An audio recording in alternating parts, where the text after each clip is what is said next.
अस्सलाम वालेकुम। मैं हूं डॉक्टर सैयद अली रफ़ीज़ादा, कंसल्टेंट न्यूमेटोलॉजिस्ट। कमर दर्द की एक अहम वजह जिसे शाटिका कहते हैं, इसके बारे में मैंने आज आपको मालूमात देनी है।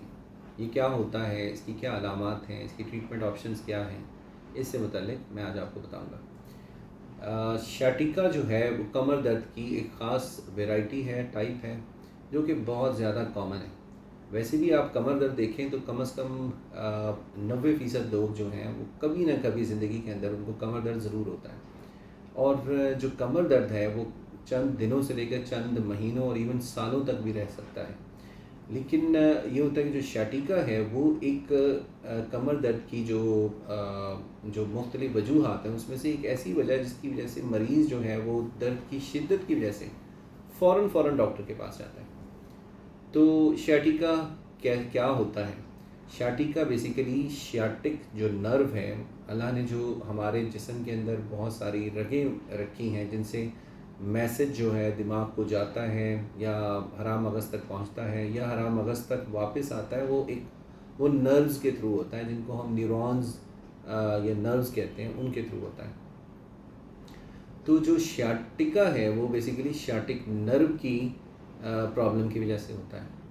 तो शियाटिक नर्व जो है वो जिस्म के अंदर सबसे बड़ी नर्व है जो पाई जाती है। ये इस हर नर्व की ना कुछ रूट होती हैं, यानी जो पेरिफेरल नर्व्स हैं, जो सेंट्रल यानी दिमाग से निकलने वाली नर्व्स हैं वो दिमाग से निकल रही होती हैं। जो पेरिफेरल नर्व्स हैं वो यूजुअली स्पाइनल कॉर्ड से निकल रही होती हैं।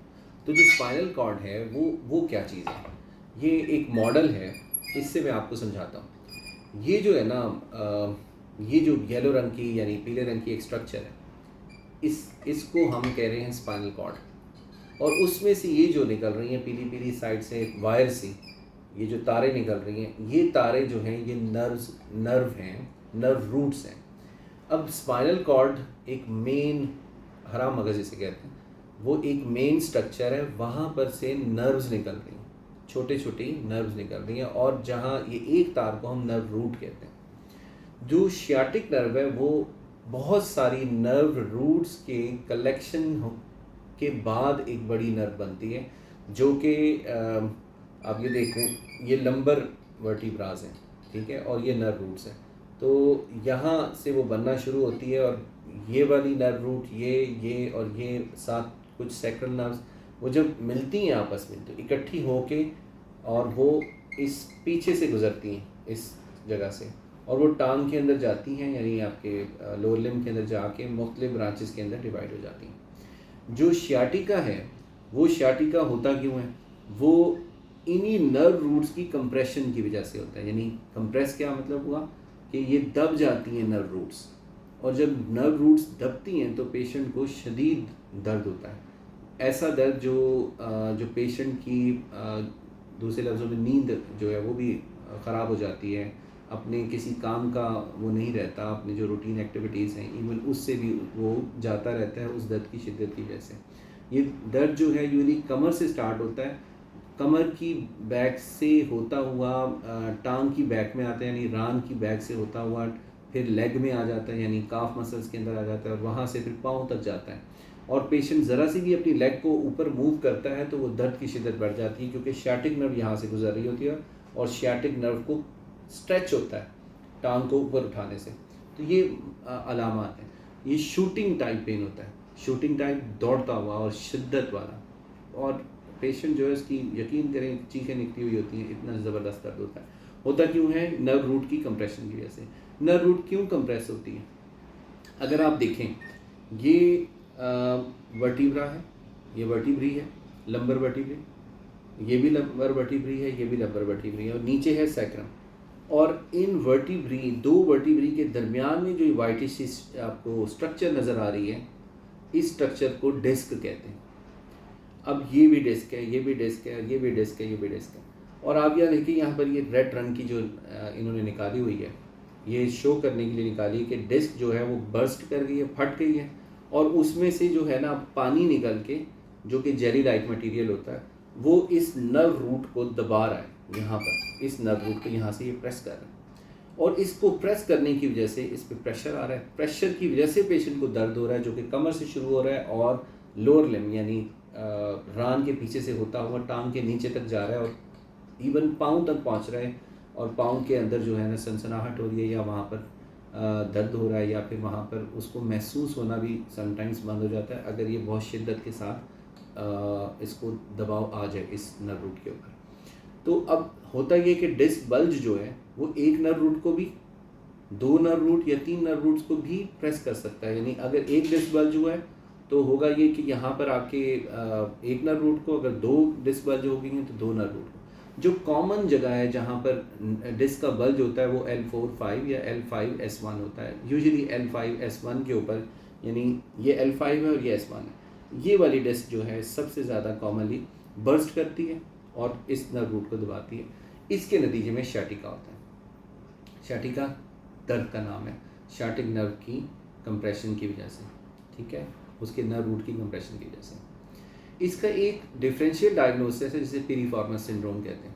चूँकि शाटिक नर्व जब यहाँ से बन जाती है वो पीछे से गुजरती है, और यहाँ पर एक पिरिफॉर्मस मसल होता है जो कि कूल्हे के अंदर एक पट्टे का नाम है, वो पट्टे के नीचे जो है शाटिक नर्व गुजरती है। समटाइम्स वो जो पिरिफॉर्मस मसल है उसका ऐसे स्ट्रेच आ जाता है और वो उस नर्व को दबाता है।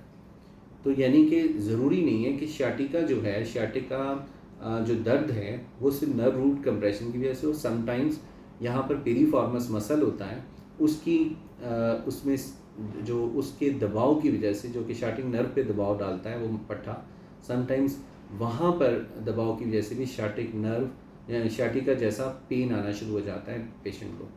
तो हम इसके लिए एक टेस्ट करते होते हैं जिसे डायग्नोज करने के लिए, इसको SLR कहते हैं, straight leg raise test. Straight leg raise test patient को लिटा के किया जाता है, और बिठा के भी कर सकते हैं, लेकिन बेहतर है पेशेंट काउच के ऊपर लेटे और उसकी स्ट्रेट टांग को स्ट्रेट करके और ऐसे ऐसे से हम उठा के देखते हैं और उस एंगल को नोट करते हैं जिस एंगल के ऊपर पेन आना शुरू हो जाता है। जितने कम एंगल के ऊपर पेन आएगा उतना ज़्यादा मतलब ये है कि उसकी जो शिद्दत है शाटिका की वो ज़्यादा होगी और वहाँ पर डिस्क बल्ज उतना ही ज़्यादा होगा। तो यूजुअली 30 से 60 के दरमियान दर्द आना शुरू हो जाता है शाटिका का पेशेंट्स के अंदर, यानी 30 डिग्री से 60 डिग्री के दरमियान। अब ये तो हो गया इसकी अलामात और एग्जामिनेशन की फाइंडिंग। अब आ जाएँ इसकी तशखीस के ऊपर, यानी इस जो हमने डायग्नोसिस बनाया है इसकी तशखीस को कंफर्म करने के ऊपर। उसके लिए हमें एक टेस्ट करवाना पड़ता है जिसे MRI कहते हैं, और MRI के अंदर जो है ना वो इसी तरह से वो एक इमेज इंटेंसीफाई होता है मशीन के ज़रिए, और पता लगता है कि जी ये वाली डिस्क थी L4, L5 की, L5 या S1 की, जो कि बल्ज कर गई है और शाटिक नर्व की जो रूट वैल्यूज़ हैं उसको जाके प्रेस कर रही है, तो वो डायग्नोसिस कंफर्म हो जाता है। अब आ जाती है इसकी ट्रीटमेंट की बारी। ट्रीटमेंट में इंपॉर्टेंट ये है कि उसको अपना पोस्चर मेंटेन करना पड़ता है। समटाइम हमें लंबर कॉर्सेट जो है ना पेशेंट के जिस्म के हिसाब की जो है ना ज़्यादा टाइट हो ना ज़्यादा लूज़ हो। हमारा मकसद होता है कि उसकी जो स्पाइन है वो स्ट्रेट रहे, तो हम वो लंबर कॉर्सेट एडवाइस कर देते हैं, साथ बेड रेस्ट फॉर 3-5 डेज़ के लिए बेड रेस्ट एडवाइस करते हैं, कुछ मेडिसिन देते हैं। मेडिसिन के अंदर एनसेड्स हैं, पेन किलर्स जिसे आप कहते हैं, साथ उसके हम ये ज़रूर ख्याल रखना चाहिए कि उसके साथ हम PPI दें, यानी मैदे का कैप्सूल ज़रूर दें, क्योंकि पेन की दवाई खाने से मैदा सूज सकता है, उसके साइड इफ़ेक्ट आ जाते हैं, दिल पे भी हो जाते हैं समटाइम, जिगर के ऊपर और गुर्दों के ऊपर भी, क्योंकि लोग फिर पेन किलर इतनी खाते हैं कि वो बेहिसाब खाते हैं और उसके बाद उस साइड इफ़ेक्ट्स जो हैं वो उनको भी भुगतना पड़ जाता है। तो आप इसी मुस्तनद डॉक्टर से लिखवाएं, जितनी डोज़ आपको चाहिए उतनी ही डोज़ लें, उससे ज़्यादा ना लें। दूसरा ये है कि उसके साथ मैदे का कैप्सूल ज़रूर लें। कुछ मसल रिलैक्सेंट देनी पड़ती हैं, क्योंकि होता है जब ये शाटिका वाला पेन होता है तो उससे इर्द गिर्द के जो पट्टे हैं इसके इर्द गिर्द जो हमारे कमर के अंदर होते हैं, स्पाइन के इर्द गिर्द, वो टाइट हो जाते हैं, सख्त हो जाते हैं, उसको हम स्पैज़म कहते हैं। वो स्पैज़म को रिलीज़ करने के लिए हमें मसल रिलैक्सेंट्स भी देने पड़ते हैं, और सम टाइम्स हमें स्टेरॉइड भी देने पड़ सकते हैं, क्योंकि इसके अंदर जो इन्फ्लेमेशन होती है वो इतनी आसानी से नहीं जाती, तो उसके लिए हमें स्टेरॉइड्स का सहारा भी लेना पड़ सकता है। लेकिन वो ज़रूरी नहीं है, हर किसी पेशेंट को नहीं देते, हम उस पेशेंट को कैटेगराइज करते हैं किसको देने किसको नहीं देने, और शॉर्ट पीरियड ऑफ टाइम के लिए देने पड़ते हैं हमें, 4-5 दिनों के लिए, उसके बाद पेशेंट ठीक हो जाता है। ये जो शाटिका का दर्द है यूजुअली 6 हफ्ते तक लेता है मुकम्मल ठीक होने के लिए। अब जब पेशेंट ठीक हो जाता है तो उसके अंदर ये नहीं है कि अब इसको दोबारा कभी ज़िंदगी में शाटिका का दर्द नहीं होगा। ऐसा नहीं है, बार बार भी हो सकता है, क्योंकि पेशेंट जो है जिस एक्टिविटी को कर रहा होता है, जिसकी वजह से शाटिका हुआ होता है, वो उसकी लाइफ के अंदर ज़ाहिर है उसका बिज़नेस है, वो प्रोफेशन ऐसा है जिसमें उसको वज़न उठाना पड़ता है, या उसको जो है अपना ऐसा पोस्चर बना के रखना पड़ता है जिसकी वजह से वो शाटिका का दर्द बार बार होता है। लेकिन एक दफ़ा अगर आप ट्रीट करना शुरू करें तो 6 हफ्ते तक लग जाते हैं पेशेंट को बेहतर होते होते। अच्छा, इसमें हमें फ़िज़ियोथेरेपी का भी सहारा लेना पड़ता है। फ़िज़ियोथेरेपी इसमें ख़ास किस्म की वर्जिशें कराई कराई जाती हैं, जो एक्सटेंशन एक्सरसाइजेज़ हैं वो करवानी पड़ती हैं, और लेटर ऑन में विलियम फ्लेक्शन एक्सरसाइजेज़ भी एडवाइस करना पड़ती हैं, तो वो भी हम फ़िज़ियोथेरेपी भी करवाते हैं। तो 7 मेडिसिन्स हो गई, फ़िज़ियोथेरेपी होगी, पोस्चर मेंटेन करना हो गया, और वो हम लंबर कॉर्सेट, लेकिन लंबर कॉर्सेट को बहुत लंबे पीरियड के लिए नहीं लगाना चाहिए। और मरीज़ बहुत सारे ऐसे होते हैं, एक दफ़ा ज़िंदगी में शाटिका हो जाता है तो लंबर कॉर्सेट जो है, जिसको लंबर बेल्ट कहते हैं, वो बेल्ट लगा के रखते हैं और सारी ज़िंदगी लगाते रहते हैं। उसका फ़ायदा होने के बजाय नुकसान ये होता है कि जो उसके जो इर्द गिर्द के पट्टे हैं, जो कि स्पाइन के इर्द गिर्द पट्टे होते हैं, वो वीक हो जाते हैं। और हमें पट्टों को वीक नहीं करना होता। जब शाटिका होता है तो हमें इन पट्टों को मजबूत करना होता है, और इन पट्टों को मजबूती के लिए ही हम फिजियोथेरेपी करवाते हैं। तो ये बहुत अच्छे इसके रिजल्ट्स होते हैं ट्रीटमेंट के। पेशेंट बहुत जल्दी रिकवर भी कर जाते हैं। बस उनको लाइफ लॉन्ग जो है वो वज़न उठाने से, अगर वज़न उठाना भी पड़ता है तो उसको हम कुछ गाइड करते हैं कि वो वज़न को किस तरह से उठा सकता है। कमर को झुकाने से बहुत ज़्यादा मना करते हैं। तो ये उसकी कुछ प्रिकॉशंस होती हैं जो हमें पेशेंट को समझाना पड़ती हैं, फिजियोथेरेपी बताना पड़ती है, कुछ मेडिसिन देनी पड़ती हैं। तो ये था शाटिका के बारे में मुख्तसर। फिर इसका जो है हम लेटर ऑन कभी फिजियोथेरेपी भी आपको गाइड करेंगे कि कौन कौन सी वर्जिशें जो हैं इसके लिए करनी चाहिए। बहुत बहुत शुक्रिया। अस्सलाम वालेकुम।